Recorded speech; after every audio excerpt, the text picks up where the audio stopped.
Hello students, welcome back to physics with Shubham sir.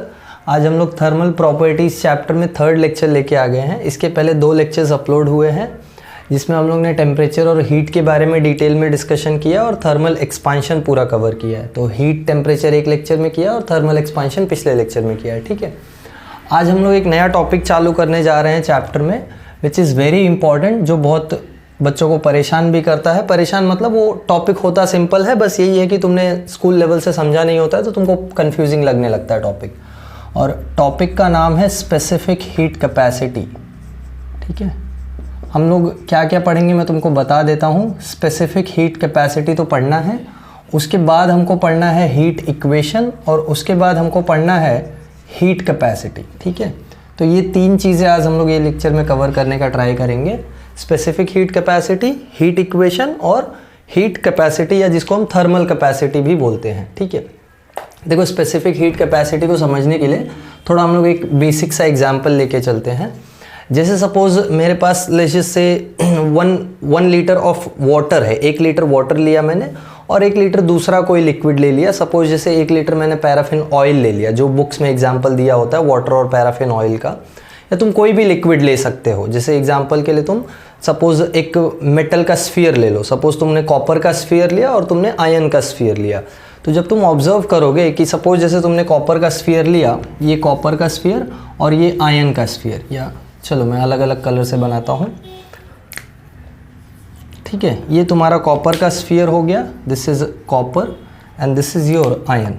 ठीक है, मैंने 2 अलग अलग स्फीयर्स लिए हैं, ये दोनों मटेरियल्स अलग अलग हैं। अब मैं क्या करता हूँ, मैं दोनों को सेम रेट से हीट देना चालू करता हूँ। ठीक है, सब दोनों को मैं सेम रेट से हीट देना चालू करता हूँ। मतलब क्या है, मतलब दोनों को मैं सेम बर्नर से हीटिंग करता हूँ। ठीक है, और सेम टाइम के लिए हीटिंग करता हूँ। सपोज मैंने कॉपर को हीट किया क्यू हीट दे के, या जैसे इस रेट से हीट दे के मैंने कॉपर को हीट किया 10 मिनट्स तक। सेम मैंने आयन के साथ भी किया, आयन को भी मैंने सेम रेट से हीट दिया क्यू, और इसको भी मैंने 10 मिनट्स तक हीट दिया। तो अब देखो होता क्या है मालूम है, एक ऑब्जर्वेशन हमको मिलता है। ऑब्जर्वेशन ये मिलता है कि कॉपर का टेम्परेचर जो बढ़ा है सेम आयन का टेम्परेचर नहीं बढ़ा है। जैसे फॉर एग्जांपल अगर कॉपर का टेम्परेचर इनिशियली, जैसे कॉपर का टेम्परेचर इनिशियल टेम्परेचर जो था T1, वो सपोज अगर 25 डिग्री सेल्सियस था और आयन का भी इनिशियल टेम्परेचर 25 डिग्री सेल्सियस था, तो जो फाइनल टेम्परेचर है दोनों का ये अलग अलग आया। दोनों को सेम रेट से हीट दिया, सेम टाइम तक हीट दिया, फिर भी दोनों का जो टेम्परेचर चेंज है वो अलग अलग है। एग्जाम्पल के लिए जैसे फॉर एग्जाम्पल अगर इसका टेम्परेचर, अच्छा मुझे एक बात बताओ, हीट दोगे तो टेम्परेचर बढ़ेगा या कम होगा? ऑब्वियस सी बात है, टेम्परेचर बढ़ेगा ना। तो टेम्परेचर सपोज करते हैं लेजर से बढ़ के कुछ, लेजर से अगर इसका टेम्परेचर बढ़ करके हो गया 35 डिग्री सेल्सियस, 10 मिनट में 10 डिग्री सेल्सियस बढ़ गया, और इसका टेम्परेचर बढ़ करके हो गया लेजर से 32 डिग्री सेल्सियस, इसका टेम्परेचर इतना नहीं बढ़ा। तो क्या रीज़न होगा ज़रा समझो। रीज़न ये है कि दोनों को हमने सेम हीट दिया है, सेम टाइम के लिए दिया है, फिर भी इसका टेम्परेचर ज़्यादा बढ़ा है और इसका टेम्परेचर कम बढ़ा है। रीज़न ये है कि इसका टेम्परेचर बढ़ाने के लिए 1 डिग्री से कम हीट देना पड़ता है, इसलिए इतने हीट में इसका टेम्परेचर ज़्यादा बढ़ गया है, और इसका टेम्परेचर 1 डिग्री से बढ़ाने के लिए ज़्यादा हीट देना पड़ता है, इसके लिए इतना हीट देने पे भी इसका टेम्परेचर कम बढ़ा है। तो ये जो अमाउंट ऑफ हीट रिक्वायर्ड है ना 1 डिग्री टेम्परेचर बढ़ाने के लिए, यही होता है specific heat capacity. Straight forward जब हम लोग डेफिनेशन लिखेंगे तो ये चीज़ सेंस करेगा। सेम ऑयल और ये वाटर के लिए भी तुम ले लो। अगर तुम ऑयल एक जगह पे पैराफिन ऑयल ले लो और वाटर ले लो, और वाटर और ऑयल दोनों को हीट करो, सपोज सेम क्यू हीट से रेट देके 10 मिनट हीट दोगे, तो तुम पाओगे कि पैराफिन ऑयल का टेम्परेचर डबल बढ़ जाता है। या जैसे अगर वाटर का टेम्परेचर 20 डिग्री से बढ़ा तो पैराफिन ऑयल का टेम्परेचर 40 डिग्री से बढ़ जाता है। ऐसा क्यों होता है? क्योंकि पैराफिन ऑयल का टेम्परेचर 1 डिग्री से बढ़ाने के लिए कम हीट चाहिए, वाटर का टेम्परेचर 1 डिग्री से बढ़ाने के लिए ज़्यादा हीट चाहिए, इसीलिए वाटर का टेम्परेचर कम बढ़ रहा है और पैराफिन ऑयल का टेम्परेचर ज़्यादा बढ़ रहा है। वैसे यहाँ पे कॉपर का टेम्परेचर 1 डिग्री से बढ़ाने के लिए कम हीट चाहिए, इसलिए कॉपर का टेम्परेचर ज़्यादा बढ़ गया। वेरएज आयन का टेम्परेचर बढ़ाने के लिए 1 डिग्री से ज़्यादा हीट देना पड़ रहा है, इसलिए आयन का टेम्परेचर कम बढ़ा। ठीक है, तो इसको हम लोग डिफाइन करते हैं स्पेसिफिक हीट कैपेसिटी को। The definition is amount of heat required to raise the temperature of 1 kg of a substance by 1 degree Celsius or 1 Kelvin is called its specific heat capacity. किसी substance के 1 kg amount को अगर हमको 1 degree Celsius या 1 kelvin से उसका temperature बढ़ाना है तो जितना हीट हमको देना पड़ेगा उसको हम बोलते हैं स्पेसिफिक हीट कैपेसिटी। देखो स्पेसिफिक हीट कैपेसिटी है ना, एक स्टैंडर्ड वैल्यू है जो हर मटेरियल के लिए अपना अपना फिक्स्ड है। अब तुम सोचो ज़रा, ये जो हीट मैं दे रहा हूँ, देखो ये जो हीट मैं दे रहा हूँ ये डिपेंड किस चीज़ पे करेगा। एक छोटा सा एग्जांपल लेते हैं। सपोज जैसे मेरे पास एक कटोरी पानी है और मेरे पास एक टोप पानी है ना। एक कटोरी मतलब कम पानी है, एक टोप मतलब ज़्यादा पानी है। जिसको कटोरी टोप नहीं समझा उसके लिए, एक कटोरी पानी है एक जगह पे और एक जगह पे एक टोप भर के पानी है। तो मुझे बताओ दोनों को हीट करने में, या ले जैसे दोनों को अगर मेरे को बॉईल करना है तो किसको बॉईल करने के लिए ज़्यादा हीट देना पड़ेगा? क्लियर कट टोप वाले पानी को बॉईल करने के लिए ज़्यादा टेम्परेचर देना पड़ेगा या ज़्यादा हीट देना पड़ेगा। जैसे यहाँ एक बाउल में वाटर था, ठीक है, और यहाँ एक बड़े बकेट में या बड़े एक पॉट में वाटर है। मैं दोनों को हीट करना चालू करूं तो बताओ कौन सा वाला जल्दी बॉईल हो जाएगा? ये वाला जल्दी बॉईल हो जाएगा, सिंपल एज दैट। इसको भी मैं सेम रेट से हीट दे रहा हूं, इसको भी मैं सेम रेट से हीट दे रहा हूं, बट ये वाला जल्दी बॉईल हो जाता है। क्यों? क्योंकि यहाँ अमाउंट ऑफ वाटर कम है। भले दोनों में सेम वाटर ही है, सेम ही वाटर है, I am not changing the substance here, water ही दोनों में है, बट यहाँ कम वाटर है, यहाँ ज़्यादा वाटर है। तो इन दोनों के केस में मुझे दिखाई पड़ रहा है कि जो मेरे को हीट देना पड़ रहा है, the amount of heat that is given delta Q, this is directly proportional to mass of the substance. Yes or no? मास पे डिपेंडेंट है ना, जितना ज़्यादा मास उतना ज़्यादा हीट देने का ज़रूरत है। यस अच्छा, एक और सिंपल एग्जांपल लेते हैं। दूसरा उल्टा केस सोचो, ये एक कटोरी पानी लूँ मैं और एक टोप पानी लूँ जो दोनों गर्म है पानी। सपोज ये भी 100 डिग्री पे है, ये भी 100 डिग्री पे, या अगर नहीं 100 डिग्री झेल पा रहे हो तो चलो मैं 90 डिग्री पे ले लेता हूँ। ये 90 डिग्री का पानी, ये 90 डिग्री पे, दोनों 90 डिग्री पे हीटेड है।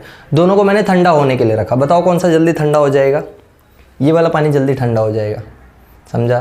तो amount of heat given to raise the temperature, also amount of heat released to decrease the temperature, दोनों डिपेंड किस पे कर रहे हैं? मास पे।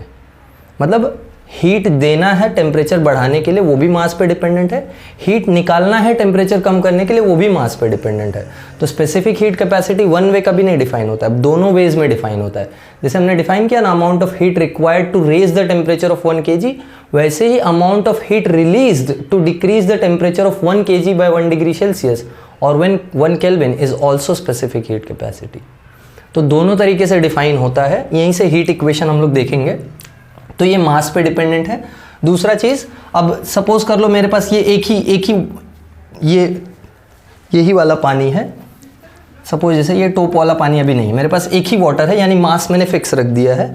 इसी वाटर का टेम्परेचर मेरे को अलग अलग बढ़ाना है। जैसे फॉर एग्जांपल, एक बार मैंने इसको हीट करके इसका टेम्परेचर 10 डिग्री से बढ़ाया, दूसरी बार हीट करके मैंने इसका टेम्परेचर 30 डिग्री से बढ़ाया। तो बताओ दोनों केसेस में हीट किस में ज़्यादा लगा होगा? जब मैंने 30 डिग्री से बढ़ाया। या सुनो, तो 30 डिग्री से बढ़ाने के लिए मेरे को हीट ज़्यादा देना पड़ रहा है, यानी delta Q is directly proportional to delta T। समझ में आया ये चीज़?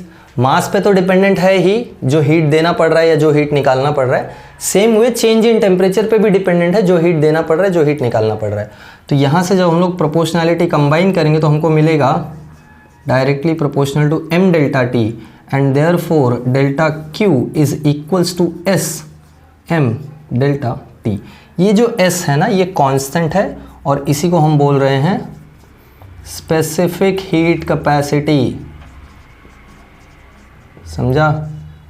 स्पेसिफिक हीट कैपेसिटी समझ में आया या नहीं? ये स्पेसिफिक हीट कैपेसिटी यहीं पे आ रहा है कांस्टेंट की तरह, और यहाँ से जब हम लोग इसका फॉर्मूला निकालेंगे तो S is equals to delta Q upon m delta T।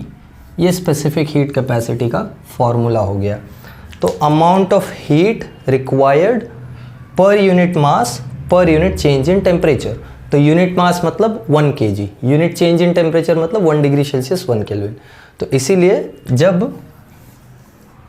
When m is 1 kg and delta T is 1 degree Celsius और 1 केल्विन। जब मास 1 kg हो जाए और चेंज इन टेम्परेचर 1 केल्विन या 1 डिग्री सेल्सियस हो जाए, तब स्पेसिफिक हीट कैपेसिटी किसके इक्वल हो जाएगा? हीट गिवन या हीट टेकन आउट के। यही तो डेफिनेशन है ना। देखो ना definition, amount of heat required to raise the temperature of 1 kg of substance by 1 degree Celsius और 1 केल्विन। तो जब मास 1 kg हो जाए और change in temperature 1 degree Celsius हो जाए, तो जो हम हीट देंगे वो स्पेसिफिक हीट कैपेसिटी बन जाएगी। अदरवाइज यूजुअली जो हम हीट दे रहे हैं वो तो ये है, वो ये हीट है। तो ये जो इक्वेशन है ना, delta Q is equal to S M delta T या एम एस डेल्टा टी, इसी को बोलते हैं हीट इक्वेशन। ये स्पेसिफिक हीट कैपेसिटी का फॉर्मूला याद रखना, this is very very important. यहाँ से इसका यूनिट निकाल लो, स्पेसिफिक हीट कैपेसिटी का यूनिट क्या आ जाएगा बोलो? क्यू क्या है? हीट। हीट यानी एनर्जी, एनर्जी का यूनिट जूल अपॉन मास क्या है? केजी, तो जूल पर केजी। और डेल्टा टी पर डिग्री सेल्सियस भी लिख सकते हो, पर केल्विन भी लिख सकते हो। तो ये एक यूनिट है, या फिर joule per kg per kelvin. ये दोनों ही यूनिट्स हैं स्पेसिफिक हीट कैपेसिटी के। समझ में आया? बोलो। Specific heat capacity is delta Q upon M delta T and SI unit is joule per kg per degree Celsius या joule per kg per kelvin. ठीक है, दोनों ही एसआई यूनिट्स हैं। और डेफिनेशन अगर तुम डिफाइन करने जाओ तो delta Q specific heat capacity के इक्वल तब होगा जब मास 1 kg है और डेल्टा टी 1 डिग्री सेल्सियस है। यानी ये तुम्हारा क्या है? ये तुम्हारा डेफिनेशन है, definition of S which is specific heat capacity. तो ये जो स्पेसिफिक हीट कैपेसिटी हमने निकाली है, ये स्पेसिफिक हीट कैपेसिटी अलग अलग सब्सटेंस के लिए अलग अलग होती है। जैसे जिससे मुझे अगर आयन का स्पेसिफिक हीट कैपेसिटी निकालना है तो वो अलग होगा। आयन के 1 kg का टेम्परेचर 1 डिग्री सेल्सियस या 1 केल्विन से बढ़ाने के लिए जो हीट चाहिए होगा वो अलग होगा as compared to copper. Same water और पैराफिन ऑयल, सेम हर एक चीज़ में। तो यूजुअली जो वाटर का स्पेसिफिक हीट कैपेसिटी होता है वो बहुत हाई होता है। मैं तुमको बता दूं, वाटर का स्पेसिफिक हीट कैपेसिटी अगर तुम देखो तो वाटर का specific heat capacity for water this is 4184 joule per kg per kelvin. मतलब 1 kg वाटर का टेम्परेचर अगर तुमको 1 केल्विन से बढ़ाना है, 1 kg वाटर का बात कर रहा हूँ मैं, तो तुमको 4184 जूल हीट एनर्जी देना पड़ेगा, या इसको लूजली हम लोग कभी कभी 4200 joule per kg per kelvin भी लिखते हैं। इसका मतलब क्या है? देखो, इसका मतलब अगर 1 किलो वाटर है तुम्हारे पास, 1 kg वाटर है, तो उसका टेम्परेचर 1 डिग्री से बढ़ाने के लिए तुमको 4200 जूल देना पड़ेगा। यानी अगर पानी को तुमको गर्म करना है, 1 डिग्री से भी उसका टेम्परेचर बढ़ाना है, तो इतना ज़्यादा हीट देना पड़ेगा। समझा? तो इसीलिए पानी का स्पेसिफिक हीट कैपेसिटी इतना हाई होने की वजह से हम लोग पानी को एज अ कूलेंट यूज़ करते हैं या एज अ हीटर भी यूज़ करते हैं। तुमने देखा होगा एसी में भी यूज़ होता है और हीटर में भी यूज़ होता है पानी। एसी में क्यों यूज़ होता है? या गाड़ियाँ मालूम है ना, गाड़ियों के इंजन्स में हम लोग पानी डालते हैं उसको कूल करने के लिए, या फिर हीटर में हम लोग पानी डालते हैं so that it gives out warm air. तो वाटर का जो स्पेसिफिक हीट कैपेसिटी है ना, इतना हाई होने की वजह से पानी जल्दी गर्म भी नहीं होता है और जल्दी ठंडा भी नहीं होता है। दोनों प्रॉपर्टीज़ है पानी के पास। अगर एक बार गर्म हो जाएगा तो जल्दी ठंडा नहीं होगा, क्योंकि ठंडा होना मतलब क्या? टेम्परेचर 1 डिग्री से कम होना ना। तो 1 किलो पानी का टेम्परेचर अगर 1 डिग्री से कम करना है तो इतना हीट निकालना भी तो पड़ेगा। तो इतना हीट निकलने में टाइम ज़्यादा लगेगा ना। तो वाटर इसीलिए बेस्ट कूलेंट भी है और बेस्ट हीटर भी है। कहीं अगर हमको ज़्यादा हीट बना के रखना है तो वहाँ हम पानी को हीट कर देते हैं, इसलिए स्टीम से हम लोग ये सारे प्रोसेसेस करते हैं। जैसे सोलर कुकर वगैरह में हम लोग स्टीम यूज़ करते हैं। तुम्हारे घर में जो कुकर होता है उसमें स्टीम यूज़ करते हैं। क्यों? क्योंकि पानी का जो टेम्परेचर बढ़ता है वो काफ़ी टाइम तक मेंटेन कर सकता है पानी। एक बार उसका टेम्परेचर बढ़ जाए तो वो जल्दी नीचे नहीं आता है। ठीक है, जिस सब्सटेंस का, ये चीज़ याद रखो, जिस सब्सटेंस का स्पेसिफिक हीट कैपेसिटी ज़्यादा है वो जल्दी गर्म नहीं होगा, और एक बार गर्म हो गया तो जल्दी ठंडा नहीं होगा। मतलब उसको गर्म करना भी डिफ़िकल्ट और ठंडा करना भी डिफ़िकल्ट।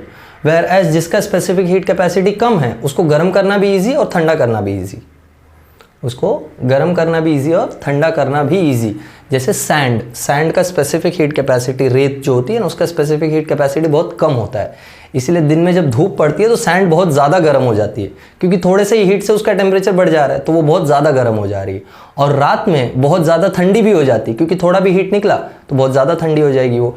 इसीलिए जो रेगिस्तान होता है वहाँ बहुत ज़्यादा गर्मी भी पड़ती है और रात में उतनी ही ज़्यादा ठंडी भी पड़ती है। तो ये रीज़न है because of the specific heat capacity. जिस सब्सटेंस का स्पेसिफिक हीट कैपेसिटी ज़्यादा उसको गर्म करना डिफ़िकल्ट या ठंडा करना भी डिफ़िकल्ट। सेम वे में जिसका स्पेसिफिक हीट कैपेसिटी कम उसको गर्म करना इजी और ठंडा करना भी इजी। समझ में आया? बोलो। तो ये स्पेसिफिक हीट कैपेसिटी हम लोग ने डिफ़ाइन की है। अब कभी कभी हम लोग को स्पेसिफिक हीट कैपेसिटी मोल्स के टर्म्स में डिफाइन करने को बोलता है। जैसे यहाँ हमने सब्सटेंस को केजी में लिया है ना, 1 kg ऑफ सब्सटेंस।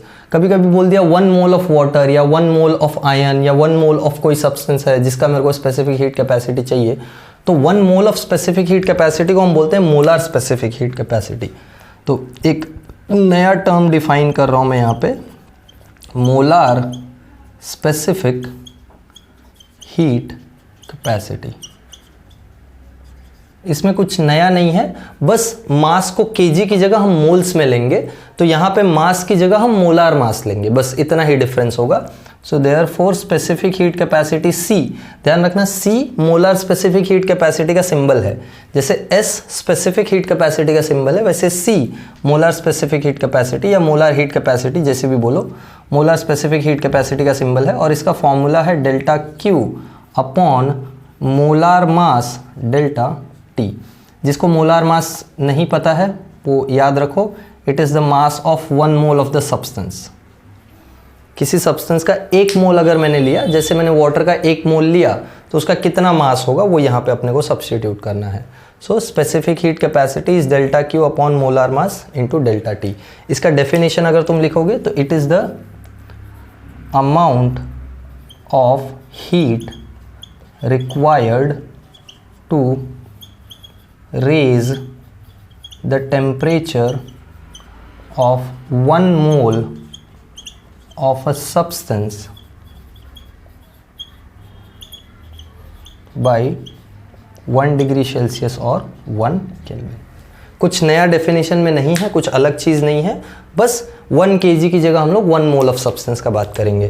तो अगर इसका SI यूनिट लिखोगे तो SI यूनिट क्या आ जाएगा मोलर स्पेसिफिक हीट कैपेसिटी का, जूल पर मोल पर डिग्री सेल्सियस या जूल पर मोल पर केल्विन। ठीक है, तो ये तुम्हारा स्पेसिफिक हीट कैपेसिटी का SI यूनिट आ गया। स्पेसिफिक हीट कैपेसिटी और मोलार स्पेसिफिक हीट कैपेसिटी, ध्यान रखना दोनों अलग अलग हैं। मोलार स्पेसिफिक हीट कैपेसिटी में तुम 1 मोल का बात करोगे और स्पेसिफिक हीट कैपेसिटी में तुम 1 kg का बात करोगे। ठीक है, तो डिफरेंस समझ के रखना। ऑलराइट, यहाँ से ये जो डेल्टा Q है, this delta Q is equals to mass times specific heat capacity times delta T। इसको बोलते हैं हीट इक्वेशन। ये हेडिंग दे के रखना, this is very very important. ये हीट इक्वेशन इसीलिए बोला जाता है क्योंकि ये हीट कैलकुलेट करने के लिए यूज होता है। कहीं भी किसी भी सब्सटेंस का टेम्परेचर बढ़े कम हो तो तुम हीट निकाल सकते हो कि बढ़ने, देखो टेम्परेचर बढ़ता है तो हीट सब्सटेंस एब्जॉर्ब करता है ना। अरे जब तक सब्सटेंस हीट एब्जॉर्ब करेगा नहीं उसका टेम्परेचर बढ़ेगा कैसे? खाना खाओगे नहीं तो पेट भरेगा कैसे? यस और नो? और काम करोगे नहीं तो भूख लगेगी कैसे? तो वही बात है, जब टेम्परेचर बढ़ता है तो उसका एक ही रीज़न होगा कि हीट एब्जॉर्ब किया गया है, और जब टेम्परेचर कम होता है तो उसका एक ही रीज़न होगा कि हीट रिलीज किया गया है। तो अगर हमको कोई बोल दे कि इतना इतना टेम्परेचर चेंज हुआ है एक सब्सटेंस का मास दे दे और स्पेसिफिक हीट कैपेसिटी दे दे और पूछ ले कि कितना हीट लॉस या गेन हुआ होगा। गेन कब होगा? जब टेम्परेचर बढ़ा होगा। लॉस कब हुआ होगा? जब टेम्परेचर लूज हुआ होगा। तो जब भी सिर्फ टेम्परेचर चेंज होता है, सिर्फ टेम्परेचर चेंज का बात कर रहा हूँ मैं, स्टेट चेंज का बात नहीं। स्टेट चेंज आगे हम लोग पढ़ेंगे। जब टेम्परेचर चेंज होता है सब्सटेंस का, तब जो हीट एब्जॉर्ब हुई है या रिलीज हुई है उसको कैलकुलेट करने के लिए ये इक्वेशन यूज करते हैं, इसीलिए इसको बोलते हैं हीट इक्वेशन। ठीक है, this is use to calculate the heat. Alright, इस पे एक एग्जांपल मैं ले लेता हूँ, तुमको समझ में आ जाएगा मैं क्या बात कर रहा हूँ। ये नोट डाउन कर लो ज़रा, ठीक है, पॉज करके नोट डाउन कर लेना। मैं एक एग्जांपल ले लेता हूँ इस पे, हीट इक्वेशन पे, तुमको समझेगा how to calculate the heat.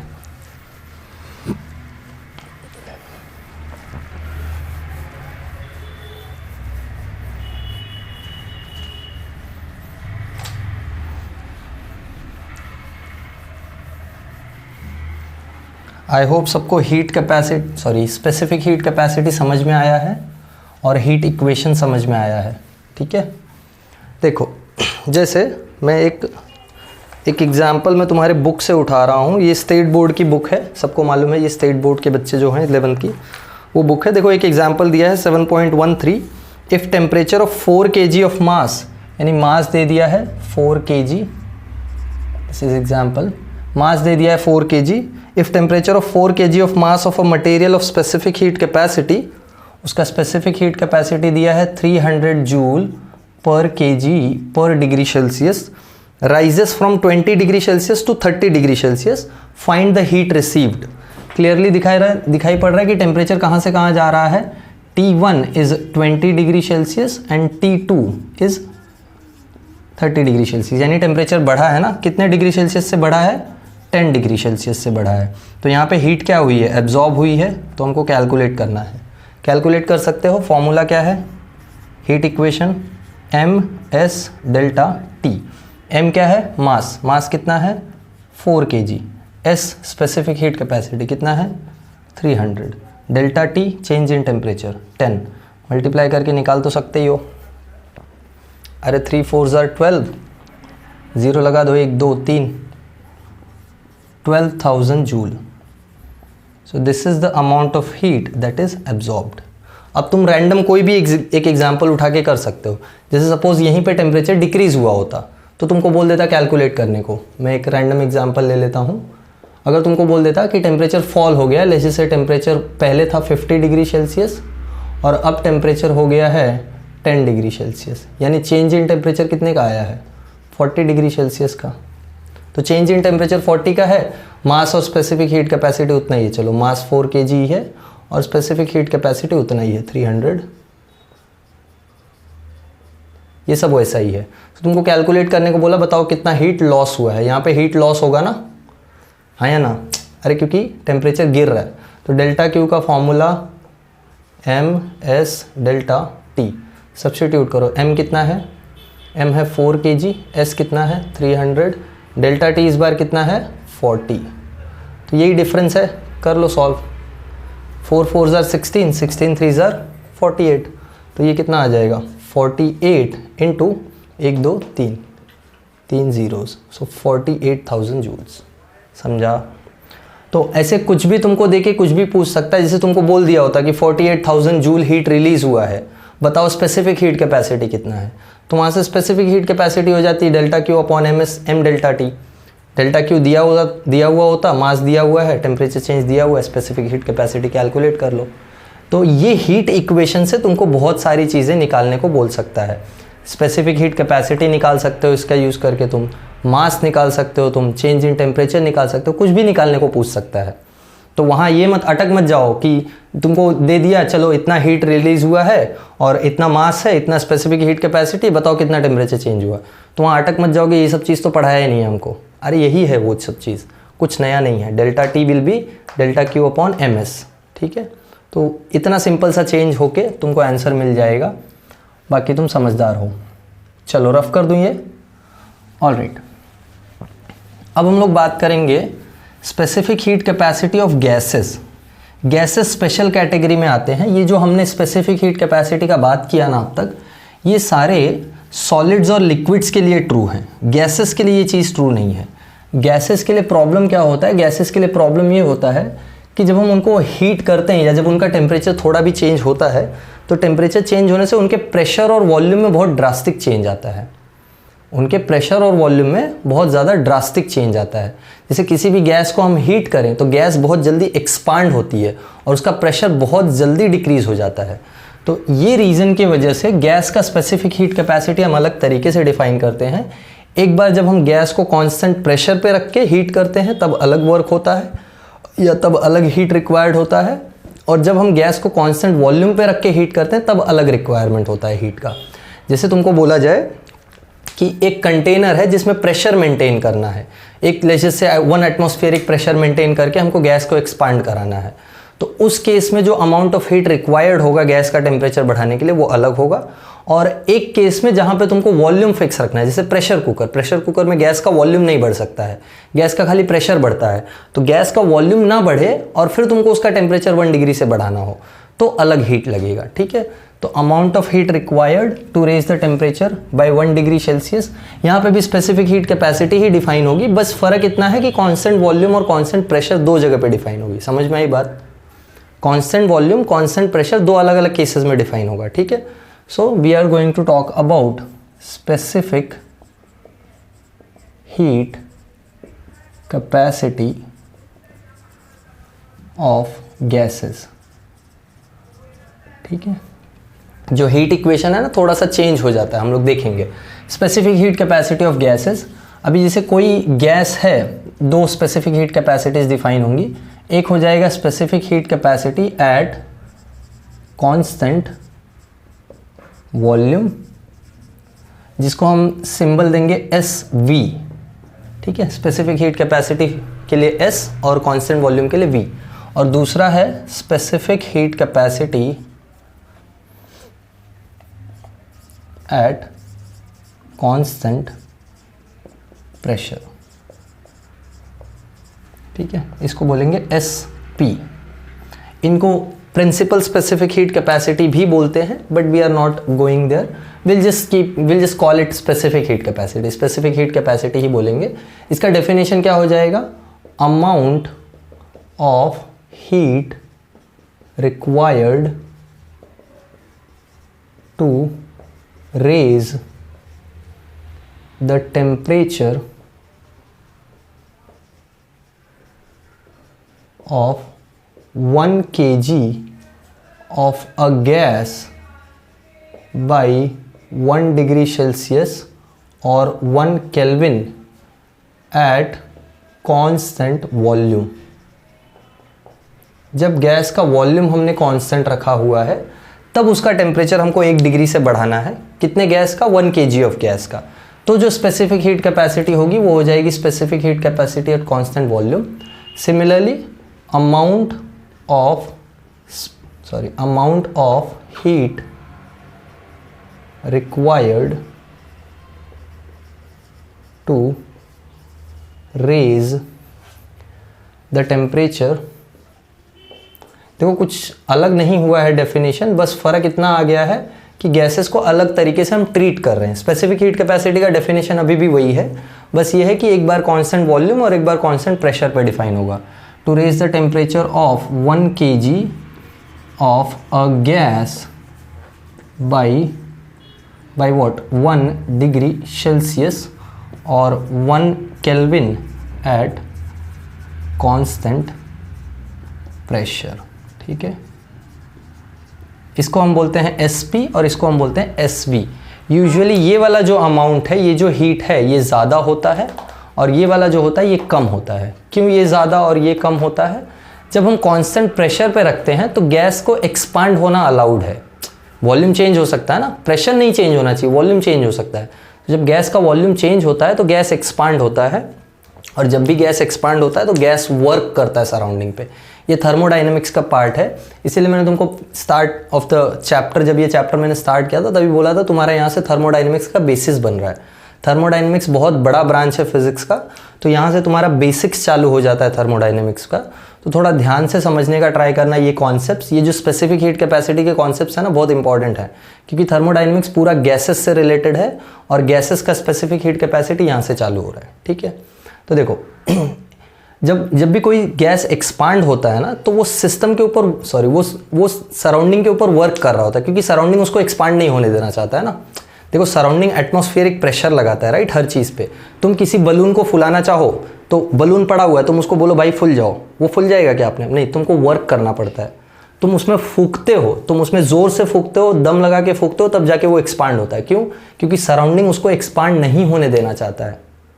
तो जब भी गैस एक्सपांड होती है ना, तो गैस सराउंडिंग के अगेंस्ट एक्सपांड होती है। तो जब ये गैस सराउंडिंग के अगेंस्ट एक्सपांड हो रही है तो इसको एक्स्ट्रा एनर्जी का ज़रूरत पड़ता है। वो जो एक्स्ट्रा एनर्जी वो कहाँ से लेती है? जो तुम हीट दे रहे हो उससे लेती है। तो इसीलिए जब कोई गैस एक्सपांड हो रही है तब उसका टेम्परेचर बढ़ाना ज़्यादा डिफिकल्ट है, क्योंकि वो उस टाइम पे कुछ एनर्जी यूज़ कर लेगी एक्सपांड होने में, और बचे हुए एनर्जी से उसका टेम्परेचर बढ़ेगा। ठीक है, ये बेसिक्स चल रहे हैं, यहीं से फर्स्ट लॉ ऑफ थर्मोडायनेमिक्स तुम्हारा कनेक्ट हो जाएगा, आगे जब 12th में थर्मोडायनेमिक्स पढ़ेंगे तो फॉर्मूला कुछ नया नहीं आ जाएगा। जैसे फॉर एग्जांपल यहाँ पे SV डिफाइन करोगे तो ये हो जाएगा amount of heat required to raise the temperature of unit mass by 1 degree Celsius, और ये सब एट कांस्टेंट वॉल्यूम। ठीक है, ये फॉर्मूला। वैसे ही SP डिफाइन करोगे तो ये भी amount of heat required to raise the temperature, या यहीं डाल दो amount of heat at constant volume delta QV। ठीक है, फाइन, ये फॉर्मूला हो गया स्पेसिफिक हीट कैपेसिटी का। सिमिलरली दो और स्पेसिफिक हीट कैपेसिटीज आएंगी। अरे जैसे हमने सॉलिड लिक्विड के लिए दो डिफाइन किया ना, एक स्पेसिफिक हीट कैपेसिटी, एक मोलार स्पेसिफिक हीट कैपेसिटी। तो यहाँ गैसेस के लिए स्पेसिफिक हीट कैपेसिटी 2 हो गया है, तो वैसे मोलार भी 2 हो जाएगा। तो जब हम लोग मोलार डिफाइन करेंगे तो वो हो जाएगा molar specific heat capacity at constant volume. ये क्या होगा, कुछ नया नहीं है, बस 1 kg की जगह तुम क्या लोगे, 1 मोल ऑफ अ गैस। तो गैसेस में हम हमेशा मोल्स में ही बात करते हैं, तो ये वाला जो स्पेसिफिक हीट कैपेसिटी ये ज़्यादा इंपॉर्टेंट है, ये इतना इंपॉर्टेंट नहीं है, ये बार बार यूज होने वाला जो मोलार होगा। तो मोलार के लिए सिंबल है CV। ठीक है, CV मतलब molar specific heat capacity at constant volume. बताया था ना, मोलार के लिए सिंबल C है, बस कांस्टेंट वॉल्यूम के लिए V लगा दिया है। So it is amount of heat required to raise the temperature of 1 mole of an ideal gas, या ठीक है, we'll just call it gas, 1 mole of a gas by 1 degree Celsius और 1 kelvin. Unit के बारे में बताने का ज़रूरत नहीं है मेरे हिसाब से, यूनिट वही है, joule per kg per kelvin या पर डिग्री सेल्सियस। यहाँ भी joule per kg per kelvin पर डिग्री सेल्सियस सेम ही है, बस यहाँ जूल पर मोल आ जाएगा। ठीक है, जूल पर मोल पर डिग्री सेल्सियस। और ये किस पे है, eight constant volume, eight constant volume. ठीक है, and last one, molar specific heat capacity at constant pressure। 1 mole of ideal gas या 1 मोल ऑफ गैस का, देखो जब मैं मोल्स में बात करता हूँ तो मेरे मुंह से आइडियल गैस अपने आप निकलता है, क्योंकि ये सब कुछ आइडियल गैस के लिए होता है और ये सब आइडियल गैस के लिए ही पढ़ना है हमको। बट फिलहाल तुम आइडियल गैस से इंट्रोड्यूस नहीं हो तो मैं अवॉइड कर रहा हूँ। Fine. So molar specific heat capacity at constant pressure, that is amount of heat required to raise the temperature of 1 mole of a gas by 1 degree Celsius और 1 kelvin at constant क्या बोलो, pressure. ठीक है, fine. ये चारों definitions अपने पास रखो अच्छे से। ये डेफिनेशंस मैं ऊपर वाले रफ कर रहा हूँ, मैं स्पेसिफिक हीट कैपेसिटी के बारे में तुमको कुछ बता दूँ। जो ये CP और CV हमको मिला है, मोलार और ये जो प्रिंसिपल स्पेसिफिक हीट कैपेसिटी है, इनमें कुछ रिलेशन है that we need to know. देख लेते हैं।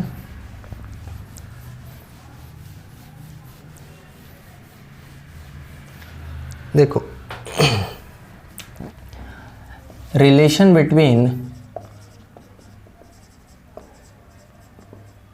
Molar specific heat capacity and specific heat capacity, ये जो रिलेशन है देखो, CP which is molar specific heat capacity at constant pressure, this is molar mass times specific heat capacity at constant pressure। ये difference है या ये दोनों में रिलेशन है, ध्यान रखना।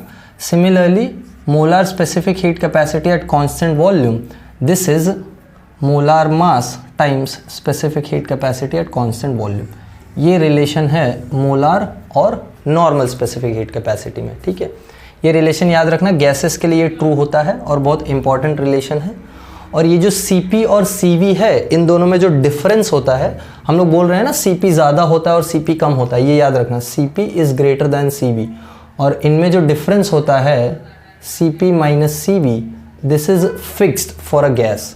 कोई भी गैस उठा लो, कोई भी गैस मतलब नेचर में जितनी भी तुम्हारे पास गैसेज हैं, ऑक्सीजन उठा लो, हीलियम उठा लो, नाइट्रोजन उठा लो, मीथेन उठा लो, कोई भी गैस उठा लो, सबके लिए उनका Cp और उनका Cv वैल्यूज लेके सब्ट्रैक्शन करोगे तो हमेशा तुमको ये R मिलेगा।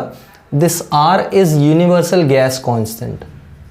इस R को बोलते हैं यूनिवर्सल गैस कांस्टेंट और इसकी वैल्यू हमेशा फिक्स होती है, जो कि है 8.314 जूल पर मोल पर केल्विन। देखो ये भी स्पेसिफिक हीट, ये स्पेसिफिक हीट कैपेसिटी, ये स्पेसिफिक हीट कैपेसिटी सब्ट्रैक्ट करोगे तो स्पेसिफिक हीट कैपेसिटी का ही यूनिट मिलेगा ना। यस और नो? 10 किलो आलू माइनस 5 किलो आलू मिलेगा क्या? 5 किलो आलू ही मिलेगा, ठीक है। तो सेम क्वांटिटी सब्ट्रैक्ट हो रही है तो सेम क्वांटिटी ही मिलेगी। तो ये भी एक टाइप का स्पेसिफिक हीट कैपेसिटी ही, sorry molar specific heat capacity ही है, बस वो यूनिवर्सल होता है, हर एक गैस के लिए फिक्स होता है ये, ठीक है। सो 8.314 जूल पर मोल पर केल्विन, ये तुम्हारा molar specific heat capacity gases के लिए डिफाइन हो गया, ठीक है। तो गैसेस के लिए जब भी हम स्पेसिफिक हीट कैपेसिटी डिफाइन करेंगे, याद रखना 2 डिफाइन करना होता है, एक कांस्टेंट वॉल्यूम के लिए और एक कांस्टेंट प्रेशर के लिए। और कांस्टेंट वॉल्यूम कांस्टेंट प्रेशर के लिए सिंपल स्पेसिफिक हीट कैपेसिटी एक है और एक है मोलर, मतलब 1 kg का या 1 मोल का, डिपेंड करता है कैसा क्वेश्चन है। अगर 1 मोल का पूछा है तो 1 मोल वाला फॉर्मूला लगाएंगे, which will be this. General formula तो तुमको मालूम है, देखो SP क्या हो जाएगा, ये वाला SP का फॉर्मूला मैंने अभी लिखा था ना। सिंपल स्पेसिफिक हीट कैपेसिटी का तो फॉर्मूला यही है, delta Q upon M delta T, यही फॉर्मूला है, बस ये एट कांस्टेंट वॉल्यूम के लिए, ठीक है, समझा। तो ये तो तुम यूजुअल फॉर्मूला से निकालोगे, बस Cp निकालने के लिए मोलर मास से मल्टीप्लाई कर दोगे, ठीक है। ऑल राइट, ठीक है, चलो आई होप तुमको समझ में आया होगा गैसेस का specific heat capacity.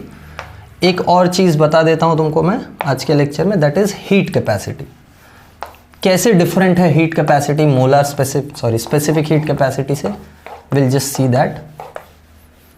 Heat capacity क्या होता है मालूम है? हीट कैपेसिटी मतलब हीट कैपेसिटी सब्सटेंस पे डिपेंडेंट है। अलग अलग सब्सटेंस का अलग अलग है ऐसा नहीं बोल रहा हूँ मैं, एक ही सब्सटेंस का अलग अलग अमाउंट लिया तो अलग अलग हीट रिक्वायर्ड होगा। जो चीज़ हमने बात की थी ना स्टार्टिंग में, कि जैसे 1 कटोरी पानी को अगर मुझे बॉईल करना है और 1 टोप पानी को बॉईल करना है, तो टोप वाले को ज़्यादा हीट देना पड़ रहा है और कटोरी वाले को कम हीट देना पड़ रहा है, यानी जो हीट है वो मास पे डिपेंडेंट है। तो जो हीट कैपेसिटी होती है that is simply defined as, will just define it, एक बेसिक सा फॉर्मूला है, कुछ नया चीज़ नहीं आएगा, देख लेते हैं। विल जस्ट डिफाइन हीट, या इसको हम बोलते हैं थर्मल कैपेसिटी, ठीक है। हीट या थर्मल कैपेसिटी, हीट या थर्मल कैपेसिटी जो होता है, it is denoted by, what do we say, इसको कैपिटल S से डिनोट करते हैं हम लोग। Capital S is equals to mass times specific heat capacity. ये हीट कैपेसिटी का फॉर्मूला है, mass times specific heat capacity. मतलब जैसे मेरे पास let's just say 10 kg of water है, ठीक है।